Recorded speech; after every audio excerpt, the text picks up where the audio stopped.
Si queremos ir al cielo, necesitamos una transformación total. La necesitamos individual y como iglesia. Y ha llegado el tiempo para hablar de estas cosas, porque se nos dice que el testimonio directo va a causar el zarandeo.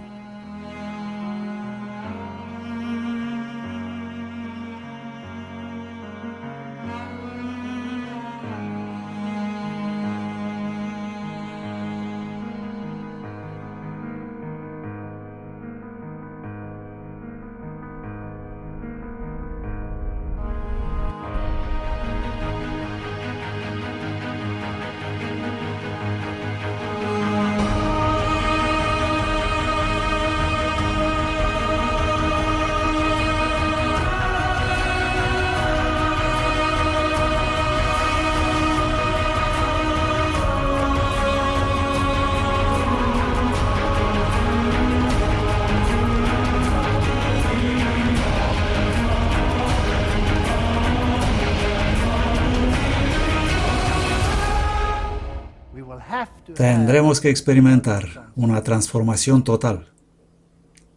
Ageo, un llamado a santificación. La conferencia de hoy será sobre el profeta Ageo y con otros componentes adjuntos. Lo he titulado Un llamado a santificación. Hay un par de lecciones aquí que podemos aprender de estos profetas. Nuestro texto guía, Romanos 12:2, y no os conforméis a este mundo, mas transformaos por la renovación de vuestra mente, para que comprobéis cuál es la buena y aceptable y perfecta voluntad de Dios.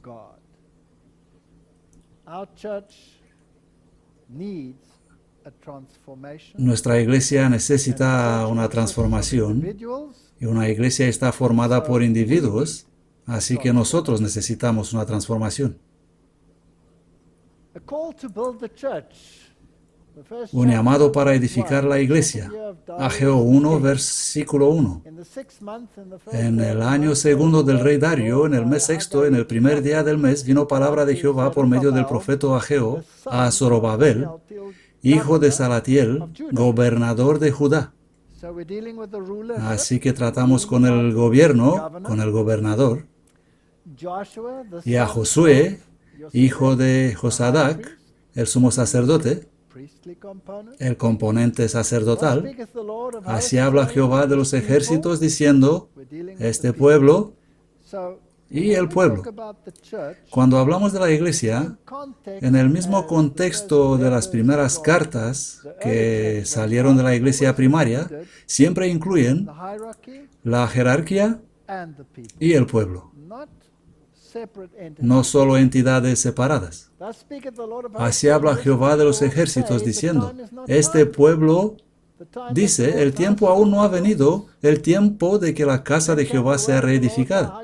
Vino pues palabra de Jehová por medio del profeta Ageo diciendo, ¿es para vosotros tiempo, oh vosotros, de morar en vuestras casas artesonadas y esta casa está desierta?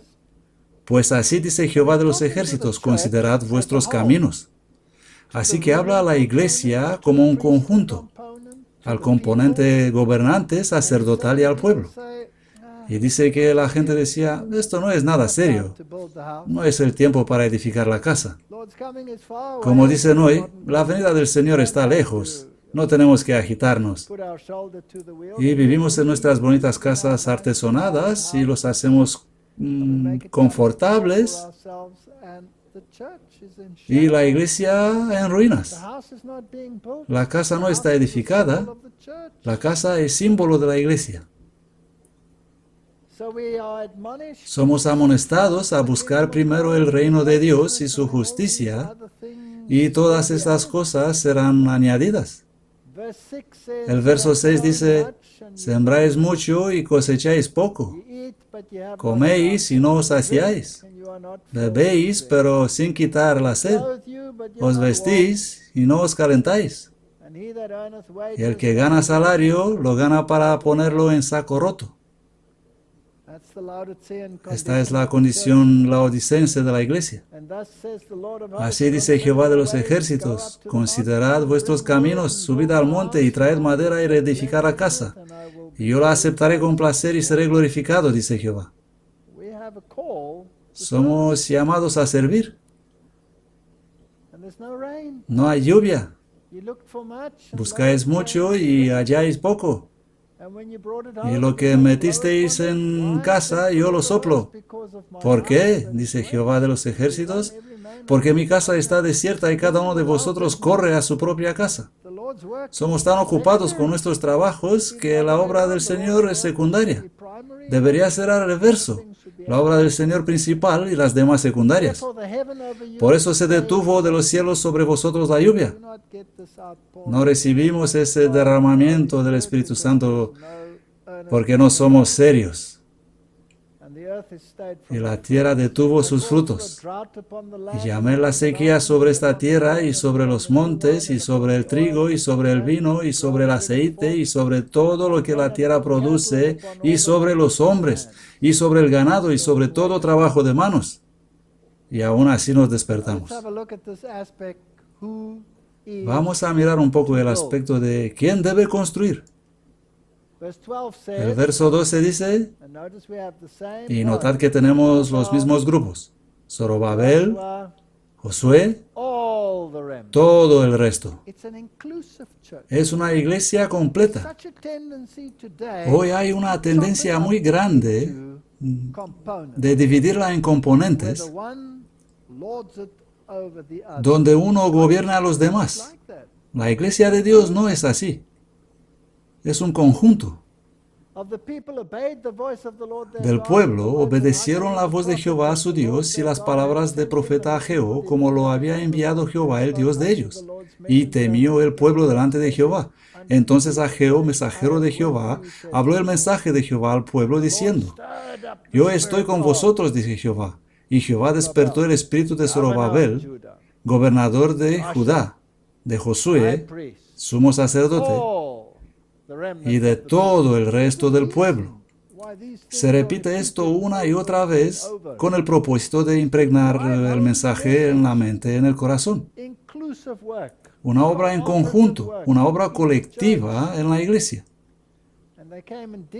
Y vinieron y trabajaron en la casa de Jehová de los ejércitos, su Dios, en el día 24 del sexto mes, en el segundo año del rey Dario.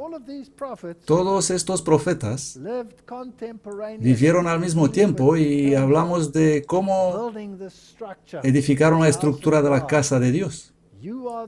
Vosotros sois el templo del Dios viviente, dice la Biblia. También tenemos que mirar la actitud de los constructores y mirar las relaciones interpersonales en la iglesia. Porque hay un enemigo allá afuera que puede destruir estas relaciones si puede desviar nuestro mensaje y ponerlo en una vía lateral. Por muy atractiva que parezca esa vía lateral, si lo hace, entonces ha tenido éxito. Leemos otra vez en el capítulo 2, verso 1. En el mes séptimo, a los 21 días del mes, vino palabra de Jehová por medio del profeta Ageo diciendo: habla ahora. De nuevo tienes todos los componentes. Cada vez. El gobernador, el sumo sacerdote, el resto del pueblo, toda la iglesia, diciendo: ¿quién ha quedado entre vosotros que haya visto esta casa en su primera gloria? ¿Y cómo la veis ahora? ¿No es ella como nada delante de vuestros ojos? Aquí estaba el segundo templo, que era una sombra del antiguo templo. Y luego viene el profeta y dice: pues ahora sé fuerte. Y los menciona otra vez: Zorobabel, el gobernador, Josué, el sumo sacerdote, y todo el pueblo de la tierra, dice Jehová, y trabajad, porque yo estoy con vosotros, dice Jehová de los ejércitos. Según el pacto que hice con vosotros cuando salisteis de Egipto, así mi espíritu estará en medio de vosotros. No temáis. El Señor no ha abandonado la iglesia. El aspecto de sacudir la iglesia. Porque así dice Jehová de los ejércitos. Versículo 6. Dentro de muy poco yo haré que se estremezcan los cielos y la tierra, el mar y la tierra firme, y yo haré temblar todas las naciones, y vendrá el deseado de todas las naciones, y llenaré esta casa de gloria, dice Jehová de los ejércitos. ¡Qué magnífica promesa mesiánica! Y es terrible como la versión Good News Bible puede destruir el mensaje mesiánico. Mira qué dice, el mismo versículo. Yo voy a derrocar todas las naciones, y sus tesoros serán traídos aquí, y el templo será lleno de riqueza. Desaparecido. El mensaje mesiánico ha desaparecido. Y nos queda un drama terrenal que ocurre en el Jerusalén literal y cuadra con la teología del dispensacionalismo y falto de todo poder divino, debilitado de toda su fuerza. ¡Qué lástima! Vamos a quedarnos con este texto. Yo haré temblar a todas las naciones, y vendrá el deseado de todas las naciones, y llenaré de gloria esta casa, dice Jehová de los ejércitos. Mía es la plata y mío es el oro, dice Jehová de los ejércitos. La gloria de esa casa postrera será mayor que la de la primera, dice Jehová de los ejércitos. Y yo daré paz en este lugar, dice Jehová de los ejércitos. ¿Cómo es que la gloria del segundo templo debía ser mayor que la del primero? John Wesley escribe en sus notas explicadoras para Ageo 2:7. Afortunadamente no tuvo la versión Good News Bible. Todas las naciones, que fue cumplido literalmente en la derrota de los persas por los griegos, en las guerras civiles y en los subsiguientes problemas entre los sucesores de Alejandro, en el crecimiento del poder romano por someter a sus vecinos y sus problemas internos, generaron guerras. El deseo, Cristo, el más deseado de todas las naciones y de todos que conocían su propia miseria y su suficiencia para salvarlos, y que debía de ser la luz de los gentiles, así como la gloria de su pueblo Israel. Con gloria. El primer templo tuvo su gloria en su magnífica estructura, ricos ornamentos y costosos sacrificios, pero esta fue una gloria terrenal. La prometida aquí es una gloria celestial por la presencia de Cristo en él. El que fue el resplandor de la gloria de su Padre, que es la gloria de su iglesia, apareció en el segundo templo.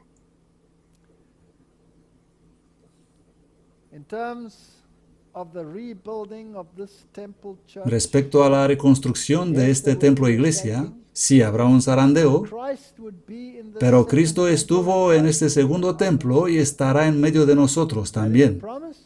Es una promesa. Leemos en el deseado, el que trate de aplacar su sed en la fuente de este mundo va a beber solo para volver a tener sed. Por todas partes hay hombres que no están satisfechos. Anhelan algo que supla la necesidad del alma. Un solo ser puede satisfacer esta necesidad.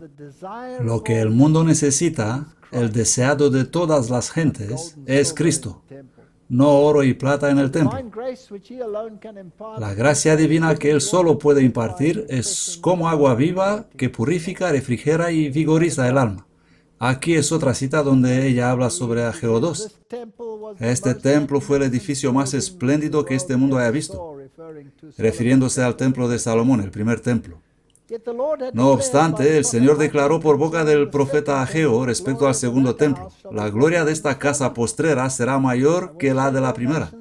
Yo haré temblar a todas las naciones, y vendrá el deseado de todas las naciones, y llenaré de gloria esta casa, dice Jehová de los ejércitos. Después de la destrucción del templo por Nabucodonosor, ese fue reconstruido unos 500 años antes del nacimiento de Cristo por un pueblo que tras un largo cautiverio había vuelto a un país asolado y casi desierto.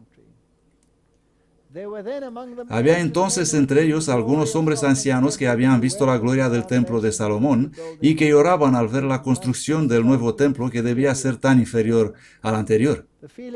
El sentimiento que dominaba es fielmente descrito por el profeta. ¿Quién ha quedado entre vosotros que haya visto esta casa en su primer gloria? ¿Y cómo la veis ahora? ¿No es ella como nada delante de vuestros ojos? Ageo 2:3. Entonces fue dada la promesa de que la gloria del segundo templo sería mayor que la del primero. Pero el segundo templo no igualó al primero en magnificencia, ni fue santificado por las señales visibles de la presencia divina que pertenecieron al primer templo. No hubo manifestación del poder sobrenatural para marcar su dedicación, ni fuego del cielo, ni nada. Ninguna nube de gloria se vio llenando el nuevo edificado santuario. No hubo fuego del cielo. La Shekinah ya no permanecía allí. El arca del pacto ya había desaparecido, escondida en alguna cueva por los sacerdotes. Ni el propiciatorio ni las tablas de la ley no habían de encontrarse dentro. Ninguna voz del cielo se dejaba oír para revelar la voluntad del Señor al sacerdote que preguntaba por ella. Era solo una sombra del primer templo. El deseado de todas las naciones había realmente venido a su templo cuando el hombre de Nazaret enseñó y sanó en las sagradas cortes. Por la presencia de Cristo y solo por ella, la gloria del segundo templo superó la del primero.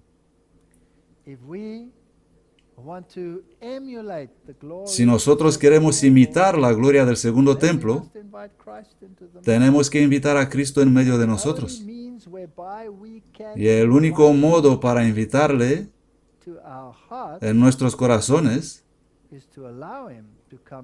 es permitirle entrar, abrirle la puerta. Cristo en vosotros, la esperanza de gloria. Esa es la santificación. La justificación es nosotros siendo en Cristo. Es Cristo cubriéndonos con su justicia. Pero la santificación es Cristo en nosotros, la esperanza de gloria. Así como Cristo honró el segundo templo aquí, lo mismo debe honrar nuestra iglesia. Y para poder hacer eso, debe honrar primero el templo individual, porque nosotros somos piedras vivas edificadas en el templo. Pero Israel tuvo en poco el profetizado don del cielo, con el humilde maestro que salió aquel día por la puerta de oro. La gloria había abandonado el templo para siempre. Así se cumplieron las palabras del Señor. Mirad, se os va a dejar desierta vuestra casa. Y otra cita de gran controversia: la gloria de esta casa postrera será mayor que la de la primera. Y haré temblar a todas las naciones, y vendrá el deseado de todas las naciones. Llenaré de gloria esta casa, dice Jehová de los ejércitos. Al segundo templo no le fue conferido el honor de ser cubierto con la nube de la gloria de Jehová, sino con la presencia real de uno en quien habitaba corporalmente la plenitud de la divinidad, que era Dios mismo manifestado en carne. El deseado de todas las naciones había realmente venido a su templo cuando el hombre de Nazaret enseñó y sanó en las sagradas cortes. La necesidad del mundo, el deseado de todas las naciones, es Cristo. La gracia divina que únicamente Él puede impartir es como el agua viva, purificando, refrescando y vigorizando el alma.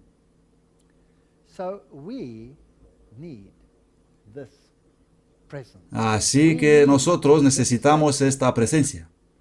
Necesitamos esta santificación. Las fervientes súplicas y palabras de aliento dadas por medio de Ageo fueron acentuadas y añadidas por Zacarías, a quien Dios suscitó a estar a su lado, para que instara a Israel a cumplir la orden de levantarse y edificar. Estos profetas son tipológicamente importantes para el tiempo en que vivimos. El primer mensaje de Zacarías fue una garantía de que la palabra de Dios nunca falla, y una promesa de bendiciones a aquellos que escuchasen la segura palabra profética.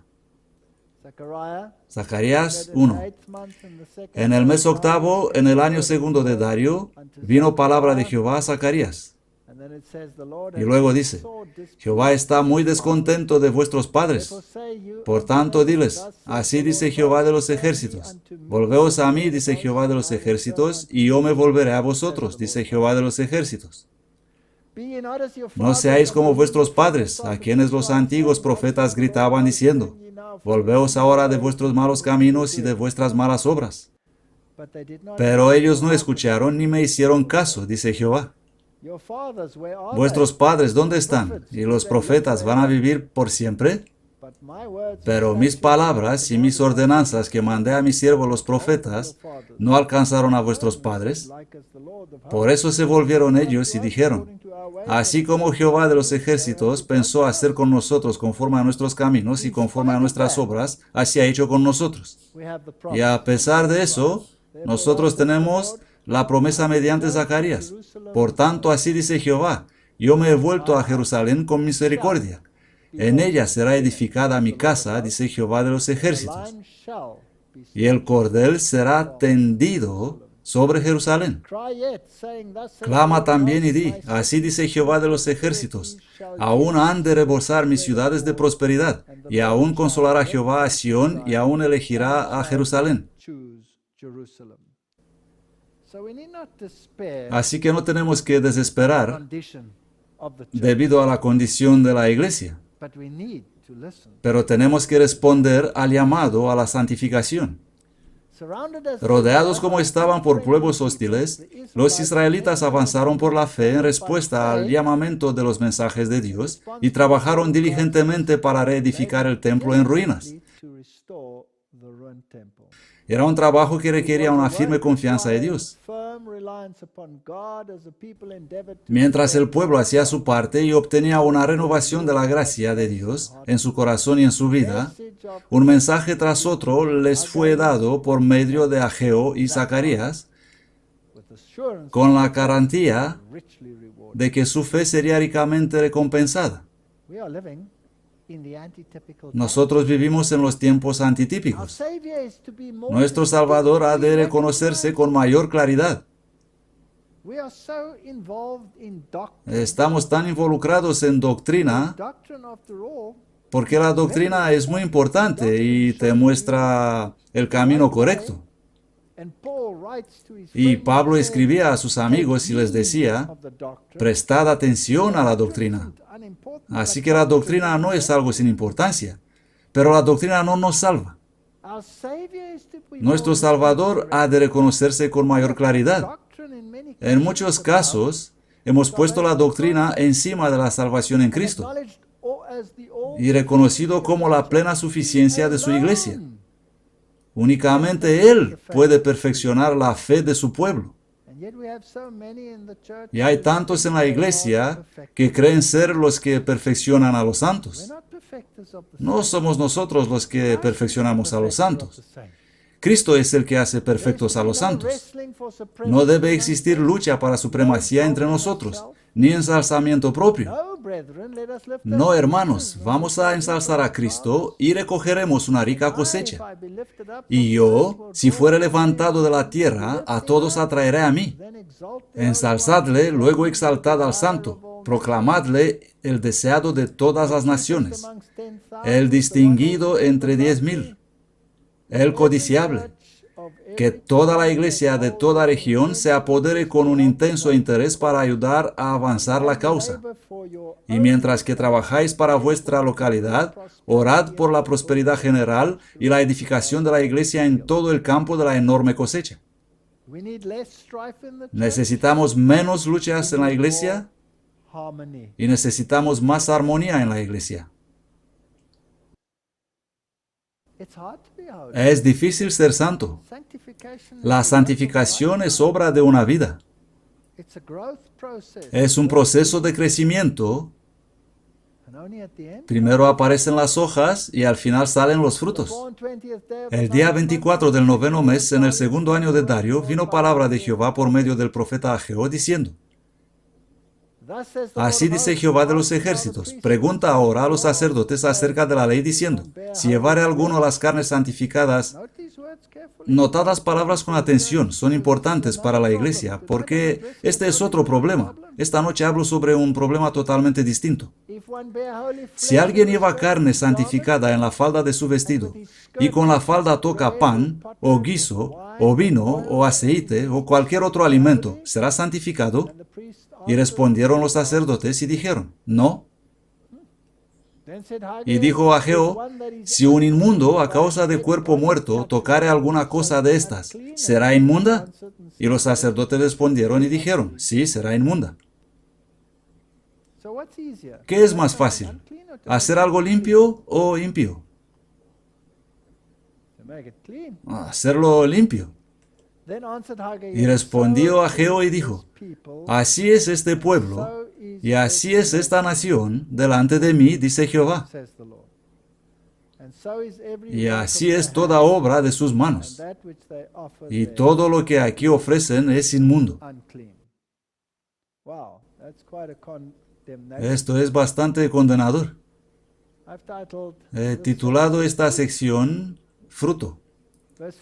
El verso 15 dice, ahora os ruego considerad esto en vuestro corazón desde este día en adelante, antes que pongáis piedra sobre piedra en el templo de Jehová. Desde que fueron aquellos días, cuando uno venía al montón de 20 medidas y había solo 10, y cuando venía al lagar para sacar 50 cántaros del lagar y había solo 20, esto simplemente no vale para continuar. Os herí con viento solano y con tizoncillo y con granizo en toda obra de vuestras manos, mas no volvisteis a mí, dice Jehová. Considerad ahora desde este día en adelante, desde el día 24 del 9º mes, desde el día que se echó el cimiento del templo de Jehová, consideradlo. ¿Todavía está la semilla en el granero? Si bien la vid, la higuera, el granado y el árbol de olivo no han florecido todavía, más de este día os daré bendición. No hay nada preparado. Si ponemos el hombro a trabajar, tendremos bendición. Las naciones serán sacudidas y el pueblo liberado. Y vino otra palabra de Jehová a Ageo el día 24 del mes diciendo, habla a Zorobabel el gobernador. Yo haré temblar los cielos y la tierra, y derrocaré el trono de los reinos, y destruiré la fuerza de los reinos de las naciones. Derrocaré los carros con sus conductores, y vendrán abajo los caballos y los que en ellos montan, cada cual por la espada de su hermano. Una profecía sobre los tiempos del fin. En aquel día, dice Jehová de los ejércitos, te tomaré, oh Zorobabel, siervo mío, hijo de Salatiel, dice Jehová, y te pondré como anillo de sellar, porque yo te he elegido, dice Jehová de los ejércitos. Así que esta iglesia va a tener éxito, pero no incondicionalmente. ¿Y qué acuerdo tiene el templo de Dios con los ídolos? Porque vosotros sois el templo de Dios viviente, dice 2 de Corintios 6:16. Como Dios dijo, habitaré y andaré entre ellos, y seré su Dios, y ellos serán mi pueblo. Esta es la promesa. Por lo cual salid de en medio de ellos. Esta es la condición. Si queremos ser representantes de Dios y resistir en los últimos días, separaos, y no toquéis cosa impura, y yo os recibiré. Es fácil corromper la iglesia. No es tan fácil traer la santidad en la iglesia. Y seré para vosotros padre, y vosotros seréis para mí hijos e hijas, dice el Señor Todopoderoso. No hay diferencias entre el Antiguo y el Nuevo Testamento. El mismo Dios gobierna. Efesios dice en 2:19, así que ya no sois extranjeros ni forasteros, sino conciudadanos de los santos y de la familia de Dios, edificados sobre el fundamento de los apóstoles y profetas, Cristo Jesús mismo siendo la piedra angular. Así que el templo que estamos edificando es la iglesia, en quien todo el edificio bien coordinado va creciendo para ser un templo santo en el Señor, en quien también vosotros sois juntamente edificados para morada de Dios en el Espíritu. Este es el antitipo. Esta iglesia nuestra es el antitipo.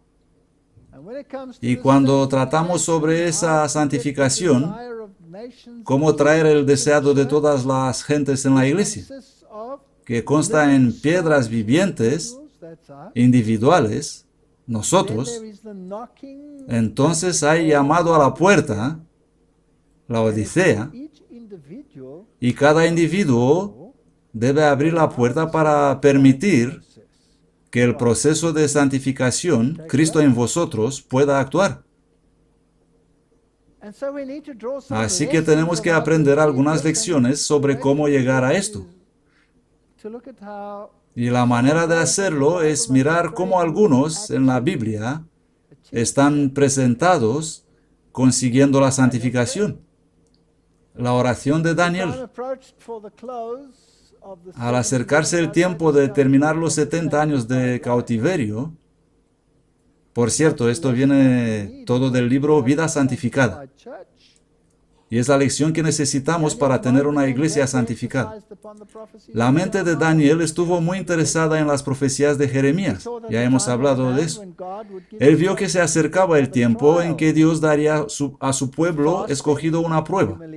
Y con ayuno, humillación y oración, importunaba al Dios del cielo con estas palabras: Oh Señor Dios grande, digno de ser temido, que guardas el pacto y la misericordia con los que te aman y guardan tus mandamientos. Nosotros hemos pecado, incluyéndose a sí mismo. Hemos cometido iniquidad. Hemos obrado con maldad.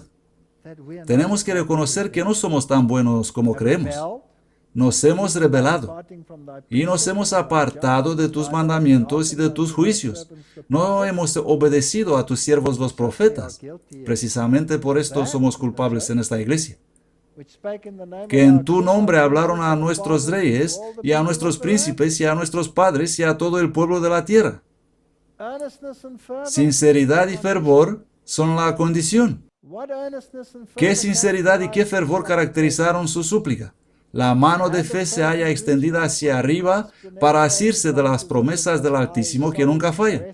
Su alma lucha en agonía y tiene la evidencia de que su oración es escuchada. Sabe que la victoria le pertenece. Si nosotros como pueblo oraremos como Daniel y lucharemos como él luchó, humillando nuestras almas delante de Dios, veríamos respuestas tan evidentes a nuestras peticiones como las que le fueron concedidas a Daniel. Oíd cómo presenta su caso ante la corte celestial. Inclina, oh Dios mío, tu oído y oye. Abre los ojos y mira nuestra desolación y la ciudad sobre la cual se invoca tu nombre. ¿Por qué no presentamos nuestras súplicas ante ti confiados en nuestras justicias, sino en tus grandes misericordias? Hay tanta gente en la iglesia que creen que son justos y quieren transmitir esa justicia a todos los demás. Y este es igual de divisivo como el gran libertinaje que tenemos en la iglesia. Señor, escucha. Señor, perdona. Señor, atiende y obra. No tardes más por ti mismo, Dios mío, pues tu nombre se invoca sobre tu ciudad y sobre tu pueblo. Mientras se eleva la oración de Daniel, el ángel Gabriel viene volando desde las cortes del cielo para decirle que sus peticiones han sido escuchadas y contestadas. Nosotros necesitamos eso. Los que pretenden ser santificados, mientras no tienen deseo de investigar las Escrituras o de luchar con Dios en oración por una comprensión más clara de la verdad bíblica, no saben lo que es la verdadera santificación. Esto es muy importante. Creo que debemos estudiar de nuevo, refrescar el estudio de la palabra de Dios. Hay tantas capas, pero nosotros nos contentamos con recitar un verso aquí y otro allá, sin poder poner toda la historia en conjunto. Necesitamos buscar sabiduría a Dios. En la ocasión que acaba de describirse, el ángel Gabriel impartió a Daniel toda la instrucción que él podía recibir entonces. Pero unos años más adelante, él pidió a Dios más. Necesito más. ¿Hacemos nosotros lo mismo? Entramos en la iglesia y recibimos toda la información que podemos manejar en este momento y nos quedamos satisfechos por el resto de nuestra vida con esa información. Eso es como sentarse para una comida y decir, bueno, esta fue una buena comida, ya no necesito comer los siguientes 20 años.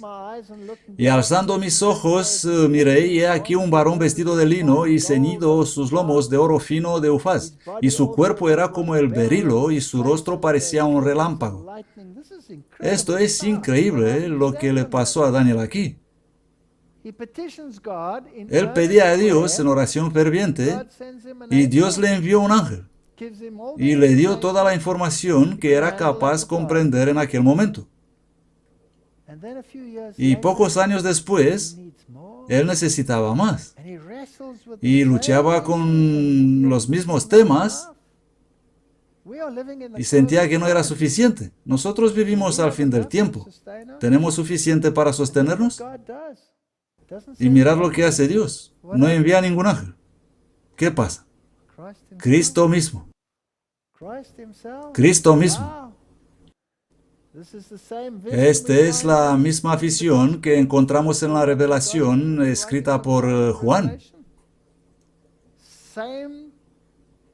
El mismo procedimiento, la misma lucha con Dios, estando ahí en la isla de Patmos, exiliado, luchando con Dios, y lo encontró. Y Dios le llamó el muy amado, y Daniel fue el muy amado. Y así vino Jesús, y sus brazos y sus pies como de color de bronce brunido, y el sonido de sus palabras como el estruendo de una multitud. Si quieres tener una experiencia con Dios, no abandones después de tener una experiencia con ángeles.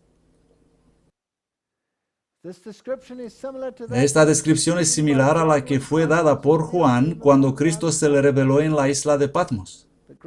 Las grandes verdades reveladas por la palabra del Redentor son para aquellos que buscan la verdad como a los tesoros escondidos.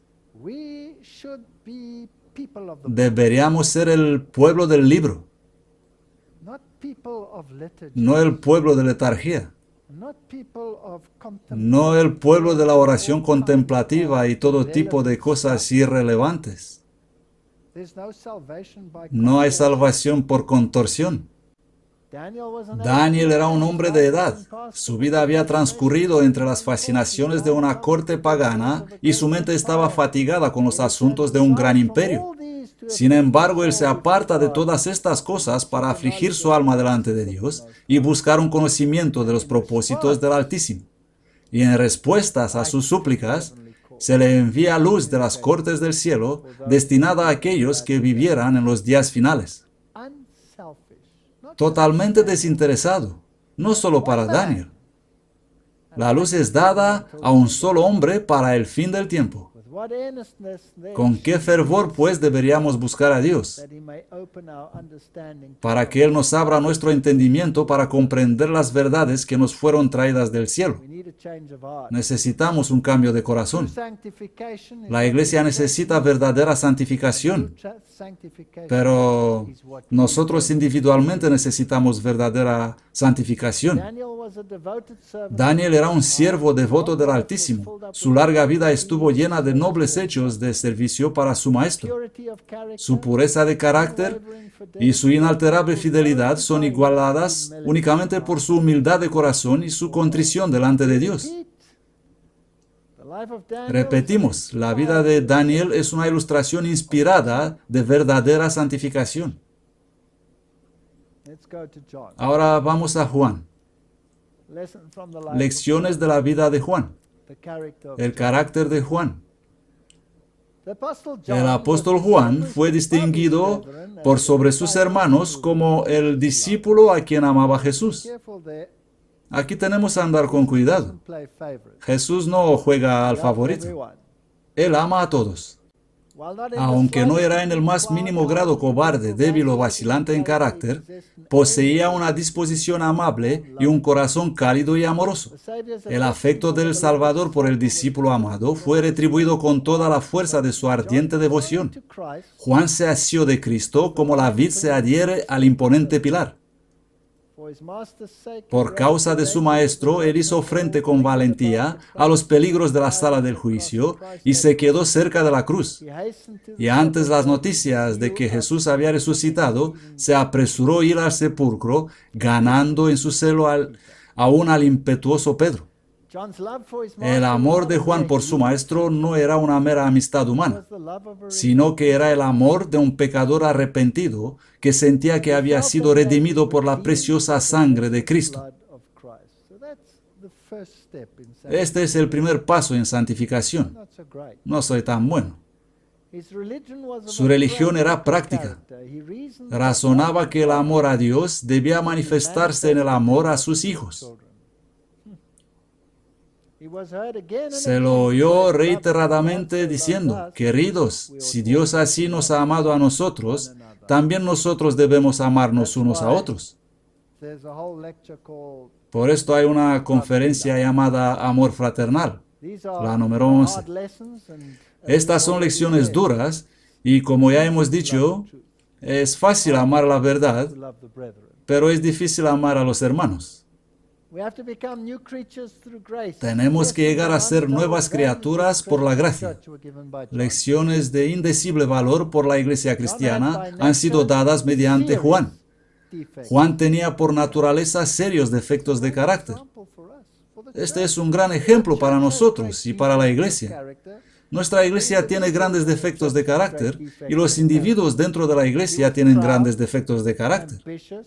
Él era orgulloso, ambicioso y ligero para resentirse por el desaire y la injuria. La profundidad y el fervor del afecto de Juan por su maestro no era la causa del amor de Cristo por él, sino el efecto de ese amor. Me gusta esto.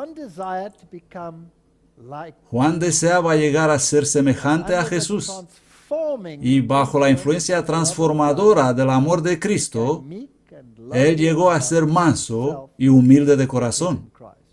El yo estaba escondido en Jesús. Este es el fruto que tenemos que buscar. No el gritón e insistente, sino el manso y humilde ha aprendido lo que significa ser como Cristo. Estaba íntimamente unido con la vid viviente y así llegó a ser participante de la naturaleza divina. Tal será siempre el resultado de la comunión con Cristo. Esto es verdadera santificación. Puede haber defectos notables en el carácter de un individuo, y sin embargo, cuando éste llega a ser un verdadero discípulo de Jesús, el poder de la gracia divina lo convierte en una nueva criatura. El amor de Cristo lo transforma, lo santifica. Esta es la importancia de este asunto. Es Cristo el que hace la transformación. Pero cuando las personas profesan ser cristianas y su religión no las hace mejores hombres y mujeres, en todas las relaciones de la vida, representantes vivos de Cristo en disposición y carácter, no son de Él.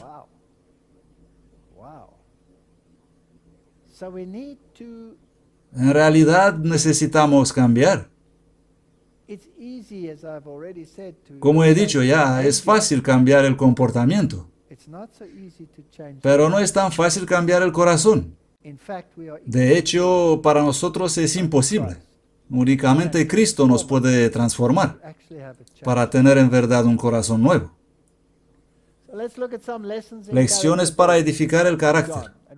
En una oportunidad, Juan estaba empeñado en una disputa con varios de sus hermanos sobre cuál de ellos sería considerado el más grande. ¿Quién es el mejor pianista de la iglesia? ¿Quién es mejor que el otro? ¿Quién hace eso y lo otro? ¿Quién es el mejor evangelista o predicador o lo que sea en la iglesia? No tenían la intención de que sus palabras llegaran a oídos del maestro, pero Jesús leyó sus corazones y aprovechó la oportunidad para darles una lección de humildad. Entonces, sentándose, dijo: si alguno quiere ser el primero, él será el postrero de todos y el servidor de todos. Simplemente le dio la vuelta. ¿Sabéis que Satanás es el maestro de la inversión? Siempre pone el evangelio de Cristo al revés. Así volvió esto también. No es importante tener algún predicador héroe, o pianista héroe, o cantante evangelista, o cualquier héroe. Solo existe un héroe en la iglesia. Y ese es Jesús. No hay otro. Los que poseen el Espíritu de Cristo no tendrán ambición de ocupar una posición por encima de sus hermanos.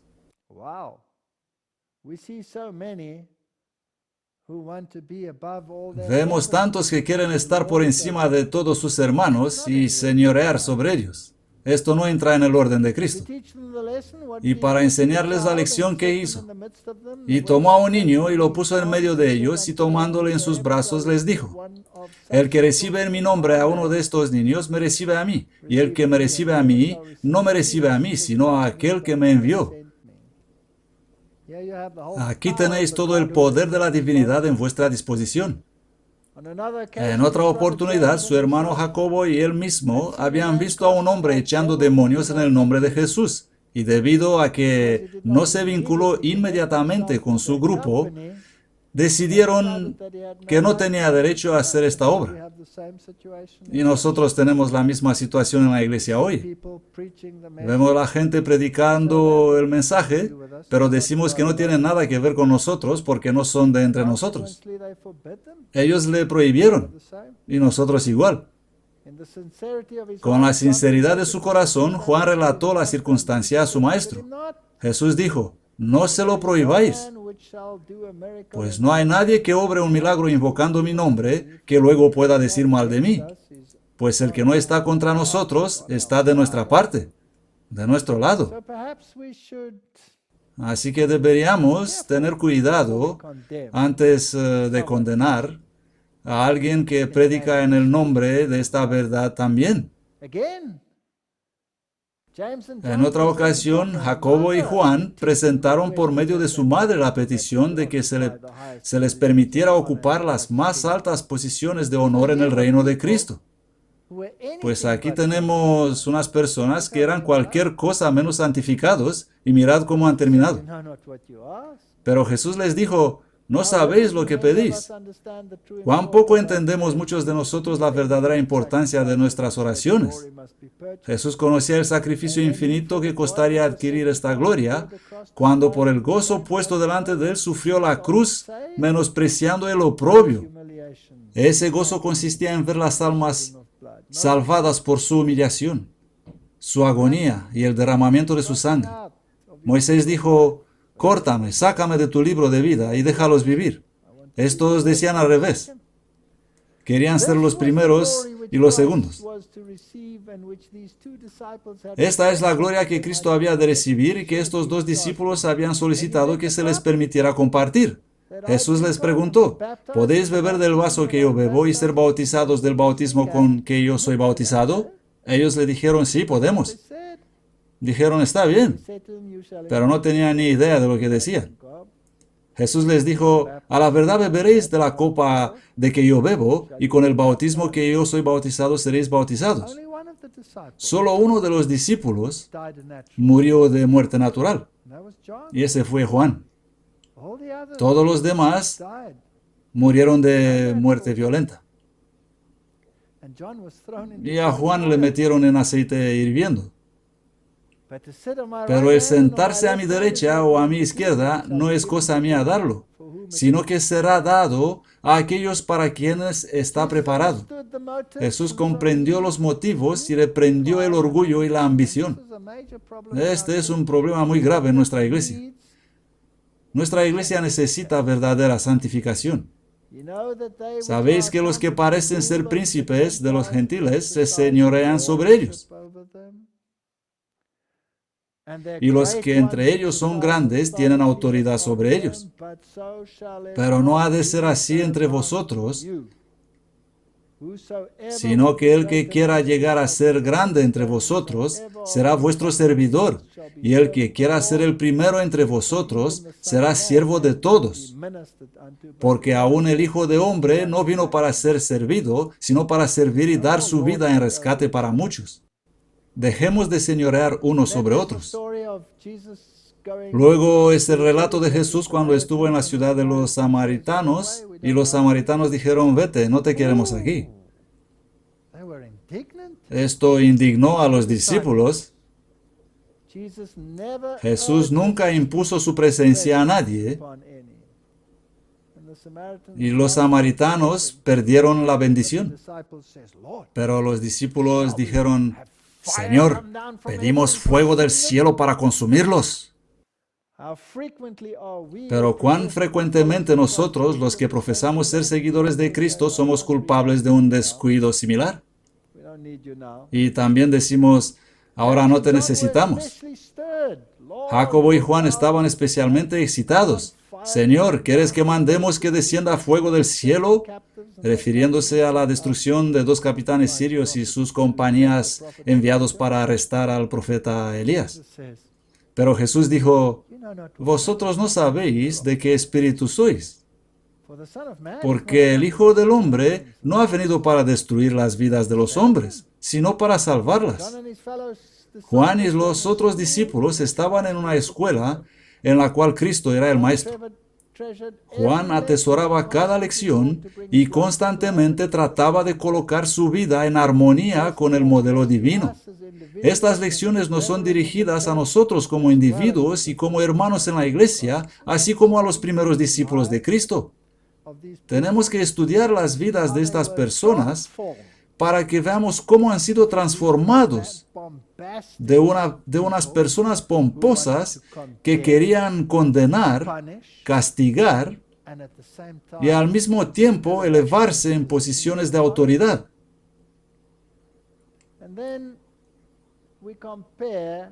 Comparar a Juan y Judas.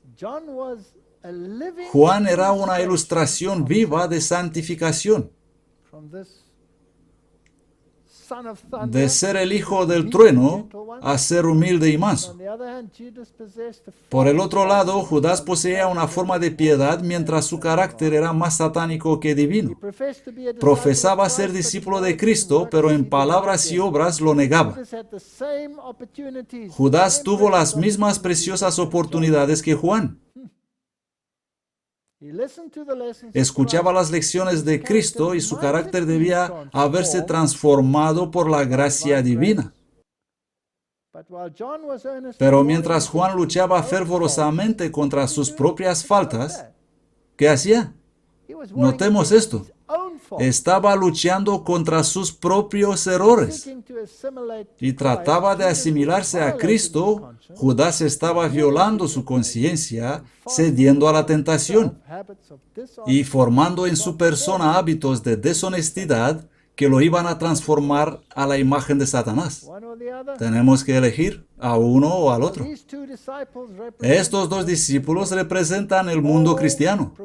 Todos profesan ser seguidores de Cristo. Pero mientras una clase anda en humildad y mansedumbre aprendiendo de Jesús, la otra muestra que no se compone de hacedores de la verdad, sino de oidores solamente. Una clase es santificada mediante la verdad, la otra no sabe nada sobre el poder transformador de la gracia divina. La primera está muriendo todos los días al yo y está venciendo el pecado. La última complace sus propios deseos, se convierten en siervos de Satanás. 2 categorías. ¿Mueres al yo o Satanás te va a tragar? El ministerio de Juan. Por la asociación con Cristo, el gran maestro, obtuvo la más alta educación que el hombre mortal puede recibir. Y nosotros podemos hacer lo mismo. Tenemos la palabra, tenemos el espíritu de profecía y tenemos que volver a ponernos de acuerdo con la voluntad de Dios en nuestras vidas. El sublime poder de las verdades que pronunciaba y el fervor espiritual que caracterizaba sus enseñanzas le dieron acceso a todas las clases sociales. Él era un hombre, era un humilde pescador, pero Dios le puso en las cortes de los más grandes individuos de la tierra. La sabiduría con la cual hablaba hacía que sus palabras destilasen como el rocío enternecido y subyugando el alma. Fue amenazado con prisión y muerte, pero no se intimidó. Pon tu faz como pedernal.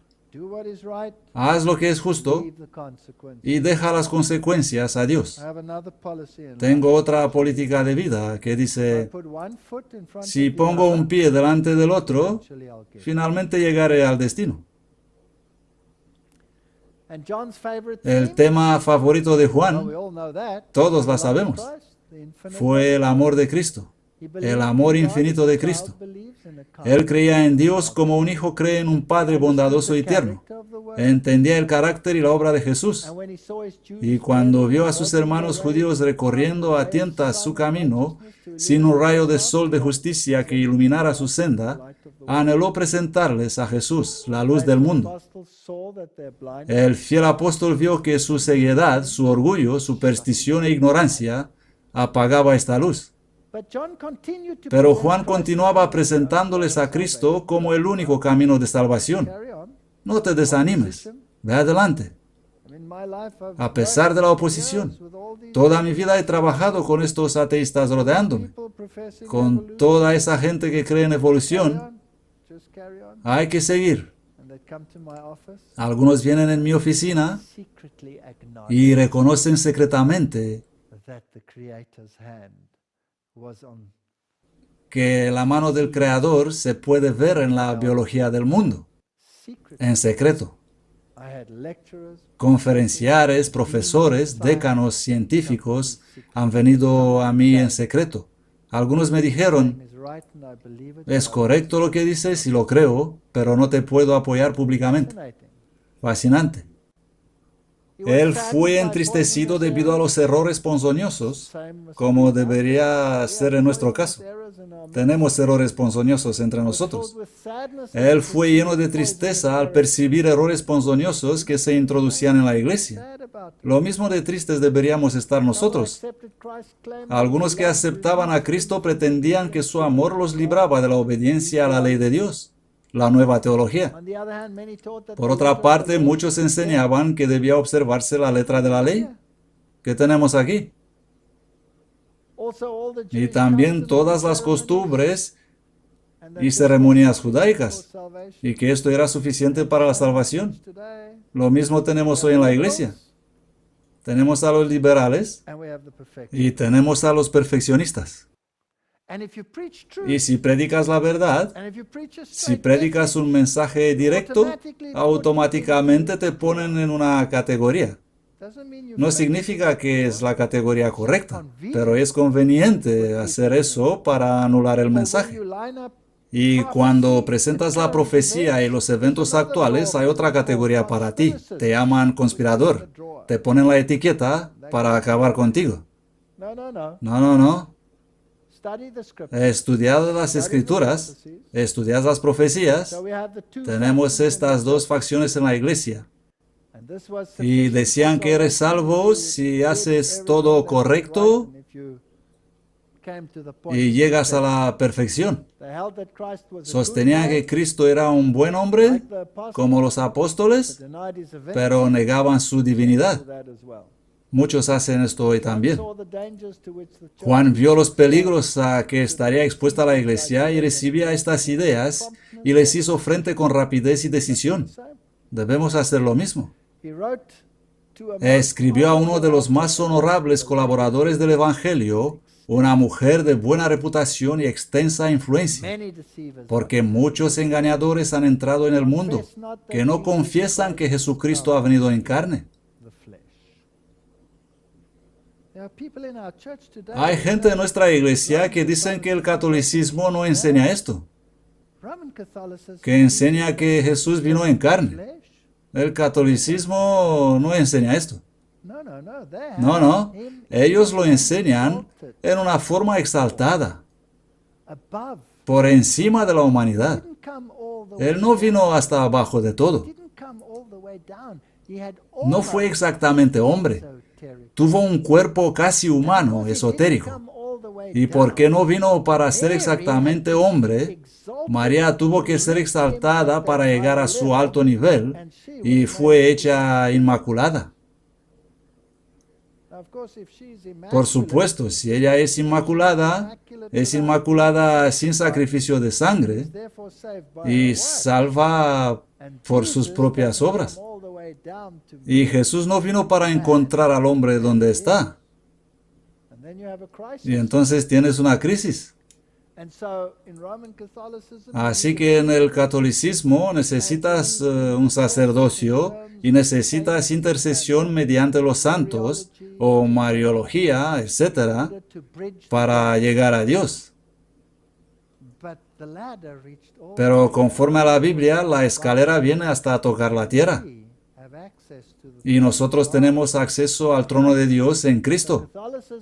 Así que el catolicismo no predica que Jesús vino en la carne. Este es el engañador y un anticristo. Cuidad de vosotros para que no perdamos aquello por lo que hemos trabajado, sino que recibamos abundante recompensa. Cualquiera que se rebela y no persevera en la doctrina de Cristo no tiene a Dios.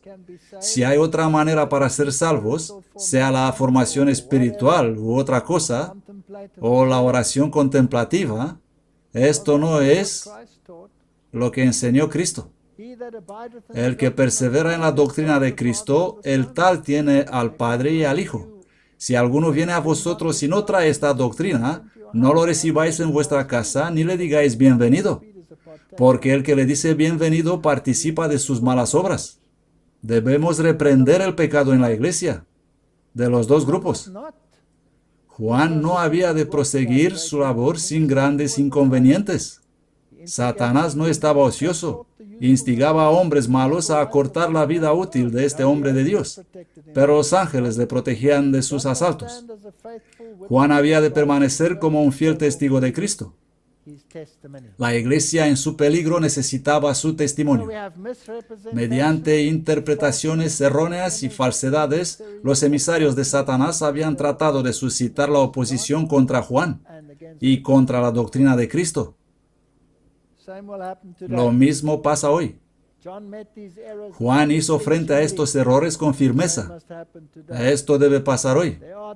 Hoy en día existen males similares a aquellos que amenazaron la prosperidad de la iglesia primitiva, y las enseñanzas de los apóstoles sobre estos puntos deben ser claramente consideradas. Debes tener amor. Es el clamor que se escucha por doquiera, especialmente por parte de aquellos que profesan santificación. Pero el amor es demasiado pobre para cubrir el pecado inconfeso. Las enseñanzas de Juan son importantes para aquellos que viven en medio de los peligros de los últimos días. Él había estado íntimamente asociado con Cristo. Nos dirigimos hacia una teología basada en necesidades. ¿La tenemos en la iglesia? Sí. Es la teología de Rick Warren. Está por todas partes. No es que no tenemos que atender las necesidades o los deseos de las personas. Esta es la cristiandad. Pero este no es un medio de salvación. Este es salvación por obras. No puede haber compromiso con el pecado. Juan disfrutó de la bendición de la verdadera santificación. Pero notad, el apóstol no pretende ser sin pecado. Tener cuidado con eso. Él busca la perfección al andar en la luz del rostro de Dios. El que dice, yo lo conozco, y no guarda sus mandamientos, es un mentiroso y la verdad no está en él. Así que no dice que es perfecto y no se niega a obedecer. Pero hoy si afirmas que solo en Cristo puedes ser perfecto, te ponen en la categoría de no obedientes. Y si afirmas que hay que obedecer a Cristo, te ponen en la categoría de los legalistas. Algo va mal. Seguramente hay que tener un equilibrio entre estos dos conceptos. Aunque debemos amar las almas por las cuales Cristo murió y trabajar por su salvación, no debemos transigir con el pecado. Hay que amar al pecado por su nombre verdadero. Hay personas en la iglesia que dicen que no podemos guardar los mandamientos y tienen todo tipo de teorías que desarrollan, y si estás en otro grupo te explican cómo podemos guardar los mandamientos. La humildad de Juan. Al discípulo amado le fueron concedidos privilegios tan grandes que raramente conocieron otros mortales. Y sin embargo, se había asimilado tan estrechamente con el carácter de Cristo que el orgullo no encontró lugar en su corazón. Su humildad no consistía en una mera profesión. Era una gracia que lo cubría tan naturalmente como un vestido. Siempre trataba de esconder sus propios actos justos. Estos son puntos importantes. E impedir cualquier cosa que pudiera atraer la atención a sí mismo. En su evangelio, Juan menciona al discípulo al cual Jesús amó, pero esconde el hecho de que el discípulo así honrado era él mismo. Pablo hizo lo mismo. Dijo, conozco un hombre, hablando sobre cómo había recibido la visión, pero no dice que fue él mismo. Tenía un alto concepto del amor que debe existir entre los hermanos naturales y los hermanos cristianos. Esos son los puntos para santificación. Y no os engañéis. Si creéis en la santificación únicamente en Cristo, esto no excluye la obediencia o la desobediencia. No hay santificación sin obediencia. Me he encontrado con muchos que pretenden vivir sin pecado. Yo también los he encontrado. Los tenemos en la iglesia por todas partes. Y muchos se erigen como instructores para los santos y hacen evangelismo. Incluso dicen que esta es la obra a la cual fueron llamados, a santificar a los santos. Decirles qué deben hacer para ser santificados. Pero cuando son probados por la palabra de Dios, resultan ser abiertamente transgresores de su santa ley. Las más claras evidencias de la perpetuidad y la fuerza rectora del cuarto mandamiento no llegan a despertar la conciencia. Y continúa hablando sobre estos asuntos. Bueno, estoy en terreno peligroso y quiero ser muy cuidadoso. Quiero ser justo con todos.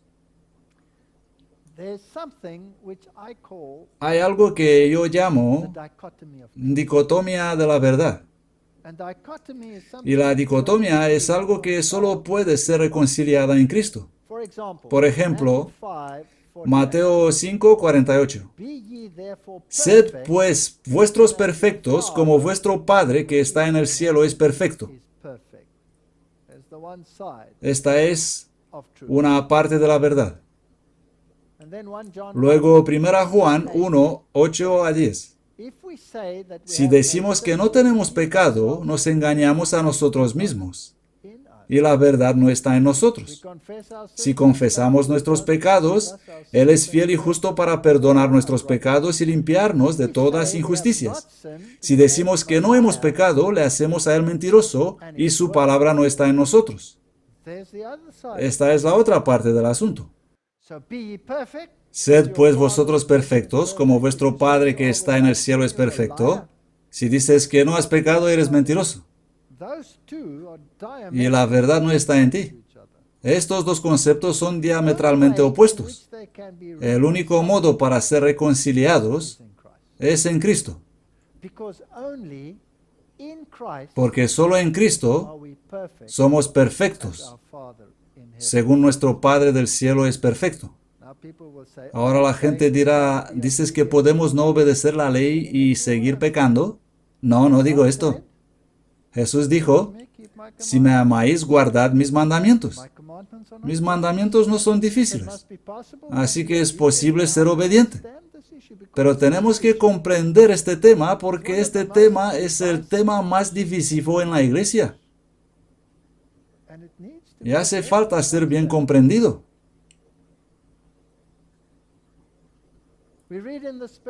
Leemos en el espíritu de profecía. Sed cuidadosos, extremadamente cuidadosos, de cómo tratáis sobre la naturaleza humana de Cristo. No podéis presentarle delante de las personas como a un hombre con tendencias pecaminosas. Él es el segundo Adán. El primero Adán fue creado puro, un ser sin pecado, sin mancha de pecado sobre él. Él era semejante a la imagen de Dios. Él podía caer y cayó. Y debido a su pecado, su posteridad nació con inherentes tendencias de desobediencia. Vamos a clarificar esto en nuestra mente. No voy a dar una conferencia sobre la naturaleza de Cristo. Que lo hagan otros si quieren, pero yo no lo voy a hacer. El espíritu de profecía me dice mantenerme a distancia de eso. Nadie puede comprender plenamente la naturaleza de la divinidad, la naturaleza de la encarnación, y menos todavía poner nuestro entendimiento como norma y estándar para los demás. Esto crea división en la iglesia. Porque los que lo ven de un modo se sientan en un lado de la valla y los que lo ven de otro modo se ponen en otra parte. Luego un evangelista se levanta y elige un grupo y separa toda una mitad de la iglesia. Y viene otro y elige la otra parte y serán enemigos para siempre. Así que no quiero presentar mi posición. ¿Tengo mi posición? Sí, la tengo. ¿Siento la necesidad de hacerla pública? No, no siento eso. Porque siento que la justicia de Cristo es suficiente para cubrir el pecado. Pero explicar cómo exactamente obra esta justicia dentro de la divinidad y cómo transforma y cómo funciona en mi favor es algo que mi cerebrito no puede comprender. Sed cuidadosos, extremadamente cuidadosos, de cómo tratáis sobre la naturaleza humana de Cristo. No podéis presentarle delante de las personas como a un hombre con tendencias pecaminosas. Él no tuvo tendencias pecaminosas. Pero yo sí, tengo tendencias pecaminosas. Debido al pecado, los descendientes de Adán nacieron con inherentes tendencias de desobediencia. Así que sin Cristo no puedo hacer nada. Absolutamente nada. Vamos a continuar. Eviten toda pregunta en relación con la humanidad de Cristo que es susceptible de ser malentendida. Si tomo una posición particular y digo, así es como debe ser y todos deben creer mi posición, podría situarme exactamente en el borde de la presunción. ¿Por qué? ¿Quién puede comprender la plenitud de la divinidad? ¿Y quién no va a mal comprender, mal interpretar, mal aplicar lo que diría? La verdad se encuentra cerca del camino a la presunción. Estas son buenas palabras. Al tratar sobre la humanidad de Cristo, es necesario proteger rigurosamente toda afirmación, no sea que se tomen tus palabras como decir más de lo que suponen, y así perder o atenuar las percepciones claras de cómo su humanidad fue combinada con la divinidad. He decidido, en mi pensamiento y vida, que solo hay un versículo que satisface este problema. Y ese es, yo necesito de crecer y Él crecer. Este es el único verso que tiene sentido en esta relación. Y si de algún modo voy infringiendo los principios de este verso, es posible acabar en la presunción. La verdad se encuentra cerca del camino a la presunción. La encarnación de Cristo siempre ha sido y permanecerá para siempre un misterio. Lo que ha sido revelado es para nosotros y para nuestros hijos, pero se ha advertido todo ser humano del peligro de hacer a Cristo semejante al hombre, así como nosotros mismos, porque esto no es posible. No es necesario para nosotros saber exactamente cuándo fue mezclada la humanidad con la divinidad.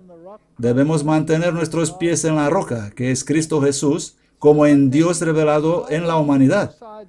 Así que no me pongo del lado de ninguno de los grupos de nuestra iglesia, sino que os digo que en mi mente el verso fundamental es: yo tengo que decrecer, Él tiene que crecer.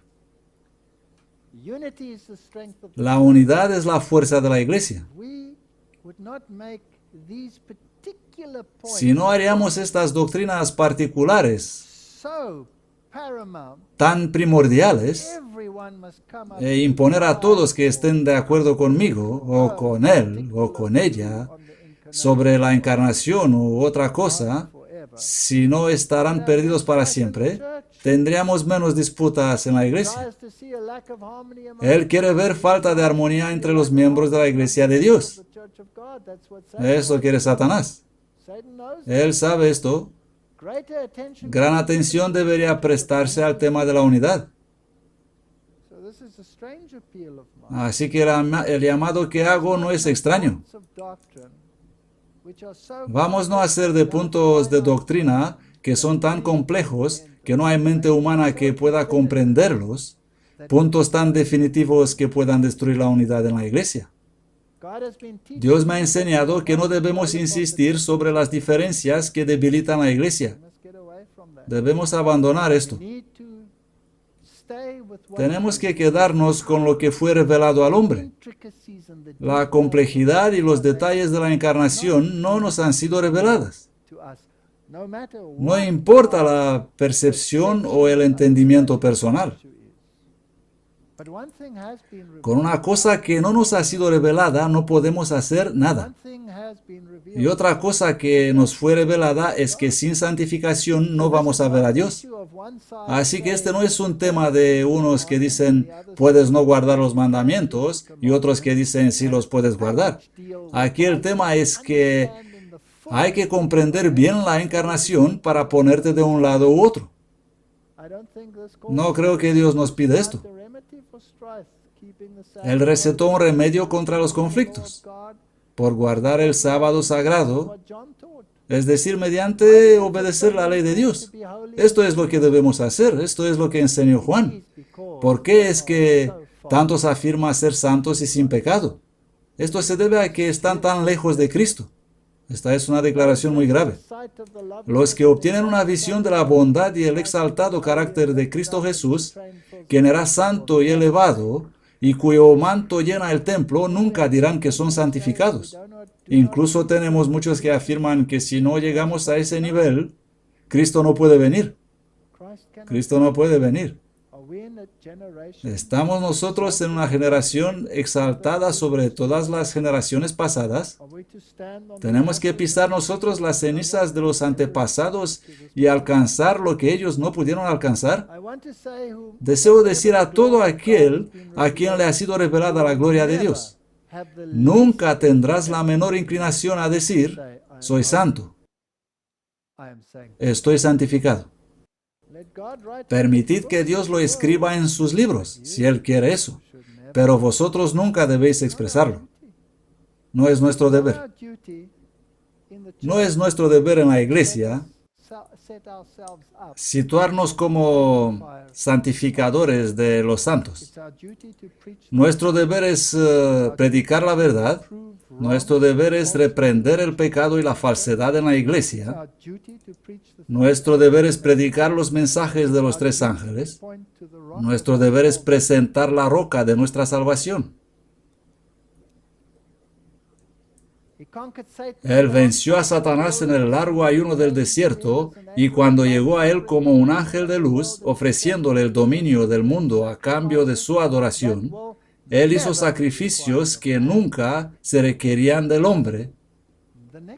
La siguiente declaración probablemente va a molestar a muchas personas en nuestra iglesia, pero no lo he escrito yo. Viene del espíritu de profecía. Ya que el hombre no puede alcanzar su carácter exaltado.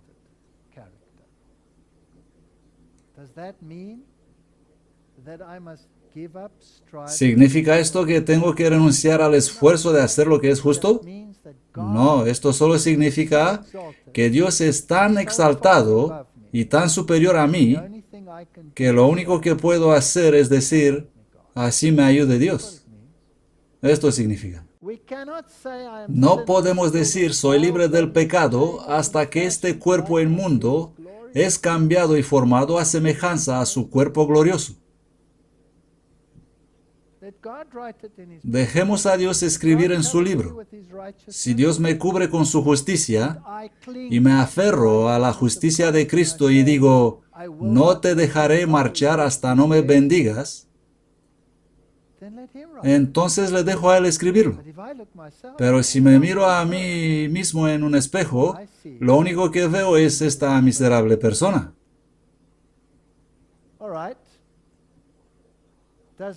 ¿Significa esto que no tenemos que esforzarnos para perfección? ¿Porque no podemos alcanzar su exaltado carácter? Él obedeció cada jota y tilde de la ley para testificar ante los mundos no caídos, ante los santos ángeles, ante el mundo caído, que los que creen en Él, que lo aceptan a Él como su ofrenda por el pecado, que confían en Él como su Salvador personal, serán favorecidos por su justicia y hechos partícipes de su naturaleza divina. Él da testimonio de que a través de su justicia imputada, el alma creyente obedecerá los mandamientos de Dios. Así que podemos obedecer los mandamientos de Dios. ¿Pero cómo? En Cristo. Sin embargo, cuando leemos esto, no debemos olvidar que la apropiación de la justicia de Cristo no nos trae hasta el nivel de Cristo.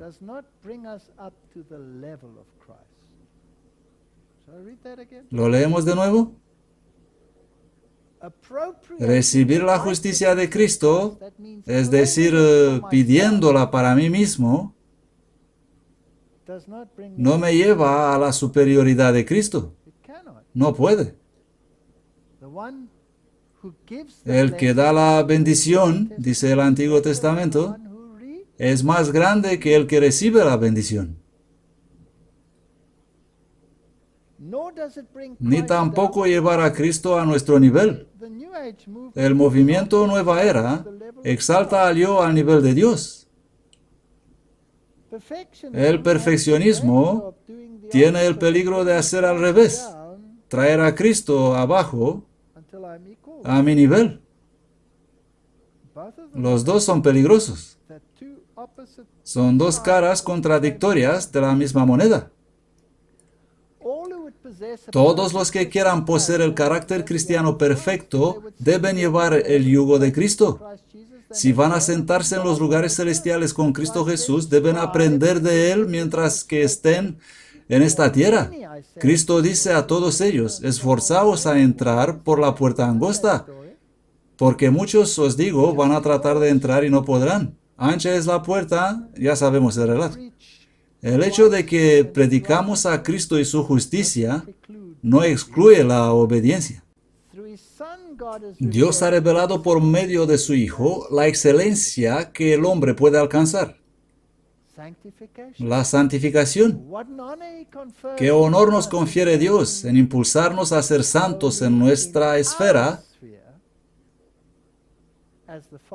como el Padre es santo en su esfera?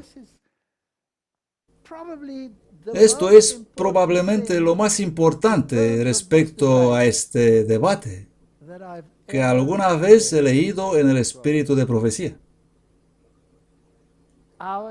Nuestra esfera y su esfera. Debemos esforzarnos por ser perfectos en nuestra esfera, como Él es perfecto en su esfera. No deben los miembros de la Iglesia seguir siendo indiferentes con respecto a la formación de un carácter correcto. Sometiéndose a la influencia modeladora del Espíritu Santo, tienen que formar caracteres que sean un reflejo del carácter divino. No puedo hacerme como Dios. Y siempre tendré que atribuirme la justicia de Cristo. Y en mi esfera, tengo que esforzarme a hacer lo correcto. Y si hay algo malo en mi vida, tengo que eliminarlo. Tengo que pedir a Dios que su Espíritu more en mí para limpiar el templo del alma. Si tengo malos pensamientos en mi mente, creándose caminos, tengo que pedir a Dios ayuda para entrenar mi mente a no pensar más de esa manera. Y Él puede limpiar el templo del alma. Es nuestro deber de evangelizar a los miembros de la Iglesia en cuanto a la perfección que necesitan alcanzar a fin de satisfacer la norma,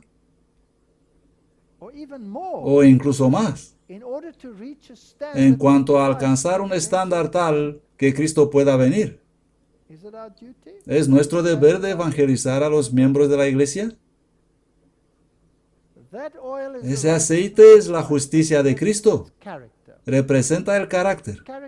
Y el carácter no es transferible. Nadie puede formar el carácter del otro. Cada uno debe obtener para sí un carácter purificado de toda mancha de pecado. Esta es una obra muy personal. No me comprendáis mal. No hay nada malo en ir a un hermano o hermana y ayudarlos en el proceso.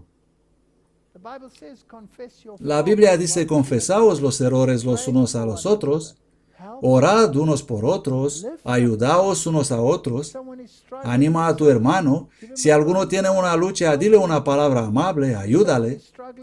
Si alguno lucha con la dieta, no se la metas por la garganta, sino anímale, ayúdale. Ahora escuchad esta cita, es de Mensajes Selectos, página 208. No es esencial para vosotros saber y decir a otros todos los motivos y porqués de lo que constituye el nuevo corazón, o de la posición que pueden y deben alcanzar para nunca pecar más. Esta obra no os corresponde.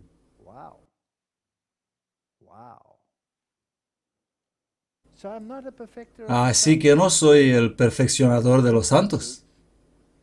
Predica el mensaje, haz lo correcto, sé un ejemplo, ayuda a los hermanos, ayuda a las hermanas, orad unos por otros, la ley de la bondad sea en vuestros labios, pero no tenemos que trabajar para perfeccionar a los santos. No es nuestro trabajo. Entonces, ¿cuál es nuestro trabajo? ¿Cuál es nuestro deber como adventistas del séptimo día? La misión del cristiano en el mundo es la de revelar del carácter de Cristo, la de representar al Señor a los hijos de los hombres caídos. Vive esa vida. Sé un ejemplo. No haz de eso un problema doctrinal. Vive esa vida. Sé un ejemplo. Nuestro trabajo es beneficiar a nuestros semejantes. No debemos viajar por el camino de los opositores de la verdad, sino pregonar el mensaje del tercer ángel. Y el mensaje del tercer ángel es la justificación por la fe en las verdades. Este es el mensaje del tercer ángel, que únicamente puedes guardar los mandamientos de Dios encubierto en la justicia de Cristo, que está volando por el cielo proclamando la noticia de advertencia, los mandamientos de Dios y el testimonio de Jesucristo. La obediencia es un don, para no jactarnos.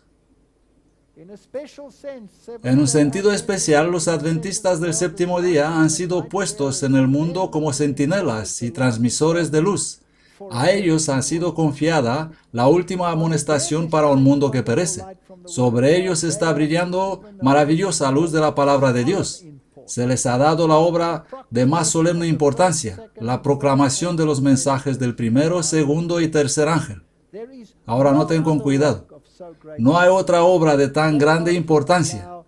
No deben permitir nada más que pueda distraer su atención de esta obra. Este es nuestro trabajo.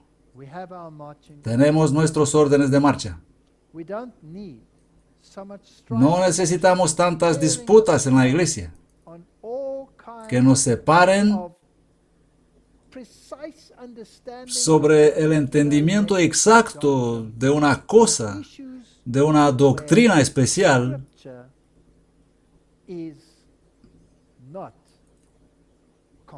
sobre la cual la Biblia no da explicaciones. Os ruego pues, hermanos, por el nombre de nuestro Señor Jesucristo, que todos habléis una misma cosa. ¿Podemos estar de acuerdo sobre la justicia de Cristo? Sin importar a qué facción pertenecemos en la iglesia. Podemos estar de acuerdo que sin su justicia no podemos hacer nada. Podemos aceptar que la obediencia es el fruto de la justificación, que sin santificación nadie verá a Dios. Estos todos son puntos bíblicos. Y podemos estar de acuerdo en concentrarnos en predicar el último mensaje al mundo. Y así no tendremos estas disputas en la iglesia sobre quién es quién y quién no es el perfeccionador de los santos. Nosotros tenemos amigos en la iglesia, altos oficiales que comen carne. Son nuestros amigos. No los condenamos por lo que comen. No es una prueba de amistad si comen o no carne. ¿Estoy de acuerdo con lo que hacen? No. No estoy de acuerdo. ¿Sigo su ejemplo cuando estamos juntos? No. Pero esto no significa que no puedo tener la ley de la bondad en mis labios. No tenemos que hacer de eso algo primordial. ¿Y sabes qué? Si tienes esa actitud buena, más tarde o más temprano algunos van a poner preguntas y más tarde o más temprano algunos van a cambiar. Os ruego pues, hermanos, por el nombre de nuestro Señor Jesucristo, que todos habléis una misma cosa y que no haya divisiones entre vosotros, sino que seáis perfectamente unidos en una misma mente y un mismo juicio. Que el Señor ayude a nuestra iglesia a concentrarse en su misión para que terminemos la obra para poder ir a casa. Amén.